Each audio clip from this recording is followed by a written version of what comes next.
Guys, this is a quick video on how to use MultiTracks. I'm going to go quickly because no one likes to watch a long video. You guys can hopefully skip back through it if you need to. So this is MultiTracks.com. I'll give you guys the login details for that. So this is just a website you can access on any computer you have at home. I've already logged in. Here's our account, Bethel, New Zealand. Please log out after you've finished so that other people can use it if they need to. So I'm going to go, I want to create a set list for Sunday morning, so I'm going to come over here to set lists. You can see here, this is the set list I did the Sunday just gone. It was a really good morning. So I want to create a set list for next week, so I just click new set list right here. Enter set list name, I'm just going to call it Sunday morning. There's a few details, they don't make any difference that I can tell, so you can just create that. There it is. Now we want to obviously add some songs, so I'm going to click here, add song. I say I want to do Waymaker, search it up. It'll bring up a lot of different options from different bands who have done the song.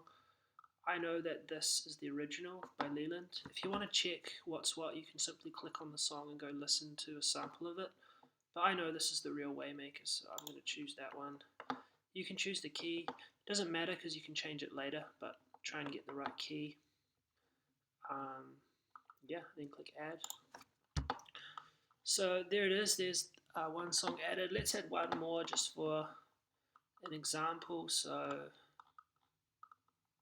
I guess I'm going to use this button here, add item, go search for another song, I'll go Goodness of God, there it is. Again, I know this is the original, so I choose that one, pick my key, add. Again, you can change the key later, so it doesn't matter if you get it not totally right. So yeah, there's my set list. Now, it's really important, guys, these do not save automatically. It's kind of annoying, but you have to click over here, Save to Cloud, so save that set list. Any notes you want to add for it? Not necessary. Save to Cloud. Now it's been saved. Now, all of that, guys, just a reminder, I just did all of that inside this website, MultiTracks.com, so you can do this on your computer at home. The next part on the app you can only do on the laptop that's at church, guys. Okay, so we only have a license for one laptop so that we can't share this with all of our friends. So the next part, I'm gonna get out of this. Now I'm going into the app on the computer at church. This is this app right here, Playback. So I've started it up. Here's my set list from last week that we did. Obviously I want this week's set list, so this button here with the little musical icon, that's the set list button. Click that. Here it goes. Open set list. Upcoming set lists. Sunday morning with 2 songs. I'm going to choose that one. Then I'll just hit this load button. It's asking me to save the current set list, so I'll just do that. Any notes? No, just save it. So yeah, here it is. It's added in the set list, the new set list, Waymaker and Goodness of God. So here I am in the Playback app. So in order to use this, guys, pretty straightforward. This is the play button. You can also hit spacebar to begin the track. If you want to edit the track, this is the edit button, you hit that. Then using the minus, you can take away any parts of the song that you don't want. So for example, if I didn't want this refrain right here, I would hit that red minus and it gets deleted. Now if I wanted to add a refrain, I click on the plus just before it, look for the part that I want, and I can add it back in. So you guys can use that feature to add on extra choruses or bridges at the end of your song, or basically add anything that you want to make it longer or shorter. So then once you've done with that, hit done, bingo. Now, the main important thing here, guys, is doing a little mix basically. So obviously we don't want to, if we have a drummer or a bass player, we don't want to hear those instruments in our track. We want them to be played with our real human live musician. So for that we can use buses, guys. This is a buses tab right here. Boom. What buses are, just like in real life, a bus is a vehicle that lots of people travel on. Well, a bus is simply just a channel that lots of instruments can travel on. So come to the buses tab, and then you'd go to drums. If we have a drummer, let's take out the drums. If we have a bass player, let's take out the bass. If we don't like the sound of the electric guitars, we can take those out. Whatever we want. If we don't want to hear the backing vocals, you can see here that I've lowered the volume of the background vocals. They actually sound nice with the harmonies, but maybe not full volume. It's a bit weird. So I lowered the volume on that. The other most important thing, guys, is guide. That means the lady who is speaking verse, chorus, she tells you when to count in. If you have this right up, she is super loud and people will complain about it. So you need to remember really to come into buses and then lower the volume of the guide down to about 1/3 right down here. Okay, so that's that. Those are your instruments, what you do want, and basically what you don't want for that week. Now these apply to all songs. So when you bring the bass out and the drums, it takes it out of all of your songs. So that's awesome. And when you set the level of the guide, it sets it for all of your songs. So that is really simple and easy. The other relevant thing here, team, is the pad player. So this is the background pad that will play during our song, but also between our songs when we have that downtime. You don't need to worry about the key. It changes automatically with the song. The main thing here is just the volume, guys. So obviously you're in charge of this. You have this laptop on the stage, so you need to bring the pad volume pretty far down. Otherwise, it's just crazy loud. I don't know why they set it that loud. But yeah, the sound guy will tell you if it's too loud, probably to just lower it. So there's the pad volume. Other than that, the pad does its thing automatically as soon as you actually, you don't even need to hit play. You only need to push this button here. So the pad is independent of the track. You can just, as long as this button is on, boom, the pad will play. Okay, the last really thing that's important here is this little arrow here. This is the link between songs. When you hit that, it brings up a few options for how we're going to transition for this song to this song. Basically, guys, you want to select stay in song. What that'll do is it won't automatically go to the next song. It'll just stop at the end of the song so that you can time it for when you want to go across to the next song. And you want to click continue pad.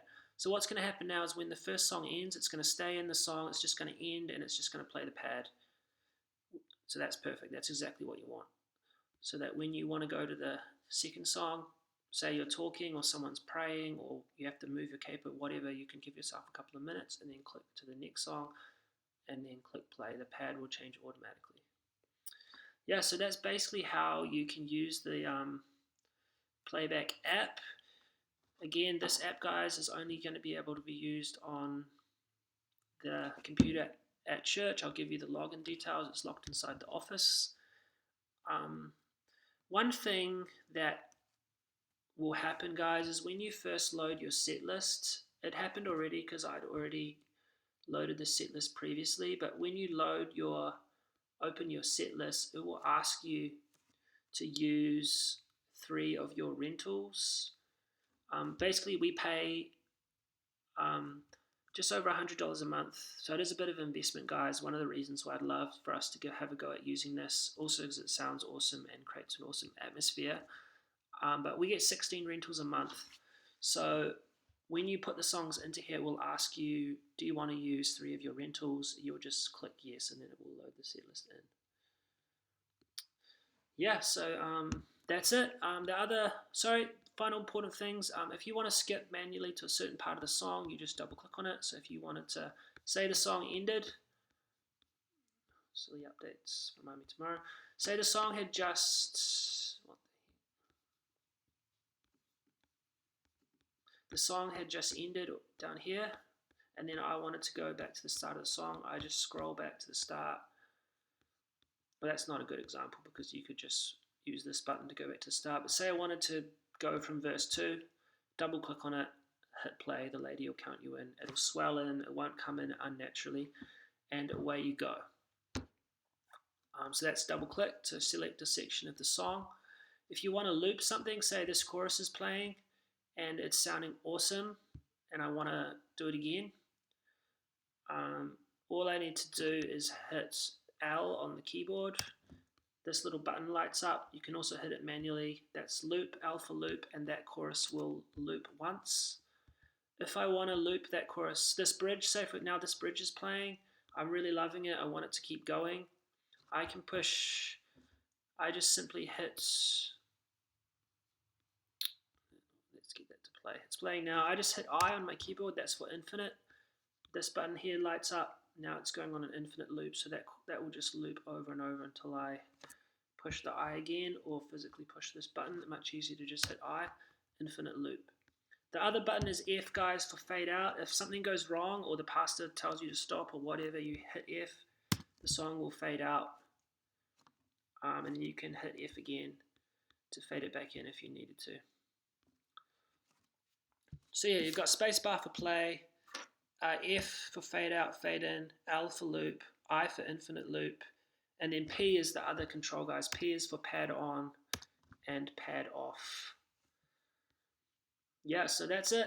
Final thing I would probably say is there is settings for this.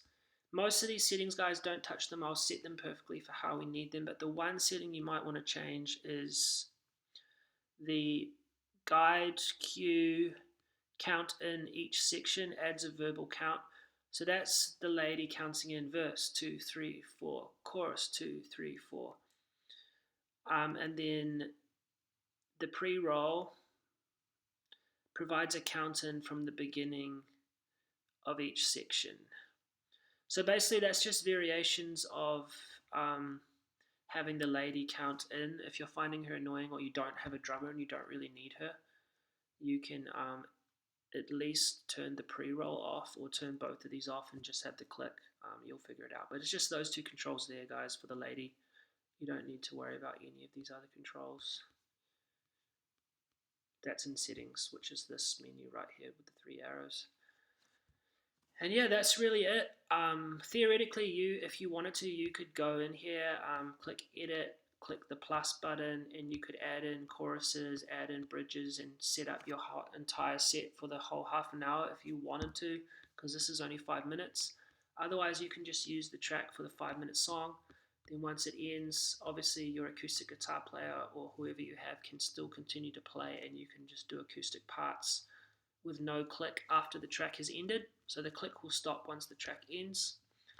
Yeah, how do you physically use this, guys? You take this laptop onto the stage, and there's a music stand set up with a audio interface box with a USB cord coming out of it. You just plug the USB cord into the side of the computer, and then the tracks and the click will be sent to the desk, and then they'll be sent to your in-ears on the channels that are marked.